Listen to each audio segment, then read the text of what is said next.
Dans cet exemple, on examine comment faire des arithmogones. C'est des petites casse-têtes ou des petites énigmes qui nécessitent de trouver des nombres manquants sur un triangle.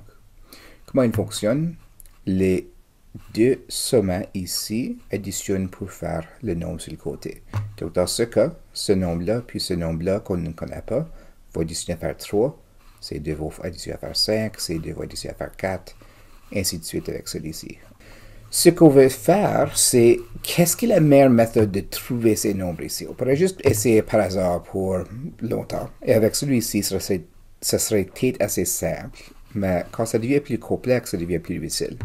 Donc, est-ce qu'il y a une méthode pour trouver ces nombres, utiliser un peu de logique ou un système?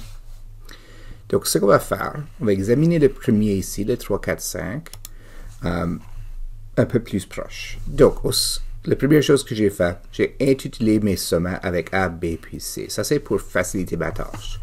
Donc, je sais exactement quel sommet que je parle de maintenant quand j'essaie de faire des distinctions. Donc, je sais que le sommet A plus B me donne le côté ici qui est 3. Donc, A plus B va être égal à 3. A plus C sera égal à 4 et B plus C sera égal à 5. Ces choses sont ce que j'ai besoin à la fin. Ça, c'est comment que je vais valider ma réponse. Si ces trois choses sont vraies, ça va être correct. Donc, ce que je vais commencer par faire, c'est chercher c'est quoi les différentes possibilités pour A, B puis C. Pour faire ça, je vais commencer avec les valeurs les plus petites. Donc, la valeur 3 ici, c'est la valeur la plus petite, qui veut dire que A puis B peuvent seulement être égales à les valeurs qui additionnent à faire 3. Maintenant, dans les arithmogones, on n'utilise pas des nombres négatifs. Ça peut aller jusqu'à n'importe quelle grandeur ici que je veux, mais je peux seulement aller de 0 à 3. Dans ce cas, parce que si j'ai un nombre plus grand que 3 ici, ça ne va pas faire la somme de 3 ici.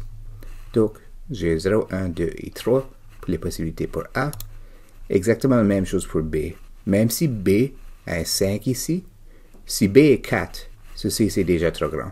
Donc, je peux seulement avoir des valeurs de 0 à 3 pour A puis B. Pour C, je pourrais avoir une valeur jusqu'à 4 parce que c'est un 4 ici. Si j'ai 4 puis 0, ça ne pourrait pas bien fonctionner. Donc, maintenant que j'ai identifié mes possibilités, je vais commencer avec mon côté le plus petit. Je vais essayer des différentes valeurs de A qui vont influencer les autres. Par exemple, si j'essaie la valeur 0 ici pour A, B doit être 3, parce que ce côté ici, la somme devrait être 3. Maintenant, si j'ai 0 ici, la somme ici, ou la numéro ici, devrait aussi être 4 pour faire cette somme-là. Mais le problème est que 3 plus 4 me donne 7 et non 5. Donc, ceci est invalide. 0, 3, 4 n'est pas la bonne combinaison. Donc, je vais biffer mes différentes possibilités ici, qui limite maintenant mes options, ça le rend beaucoup plus facile.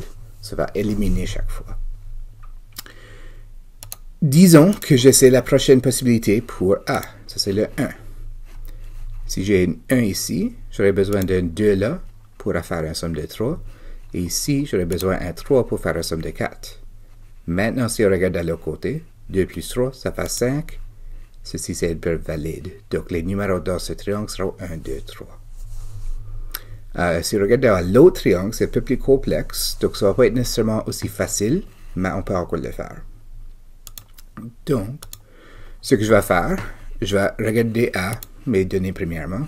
A plus B s'additionne à 11, A plus C, A plus C s'additionne à 7, et là, B plus C additionne à 8. Donc, comme avant, on va regarder les possibilités. Je vais commencer avec les plus petits.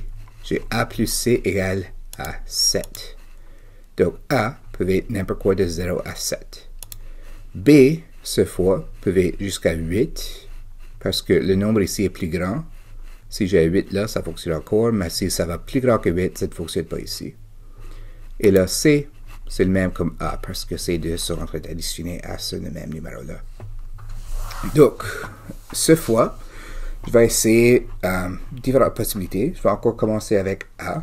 Donc, disons que A est 0. Ici, B aurait besoin d'être 11 pour que C2 s'additionne à 11. Et là, C aura besoin d'être 7 pour que ça s'additionne à 7. Qu'est-ce qui est mal avec ça? 11 plus 7, c'est oui trop grand.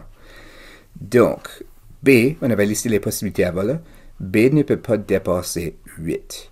Donc, ceci n'est pas valide parce que B est trop grand.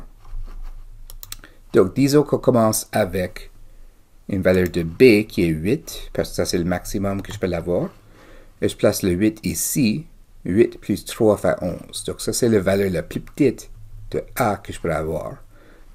Donc, je placerai le 3 ici, le 8 ici. Et là, j'aurai besoin de 0 pour faire B et C fonctionner, ou 4 pour faire A et C fonctionner.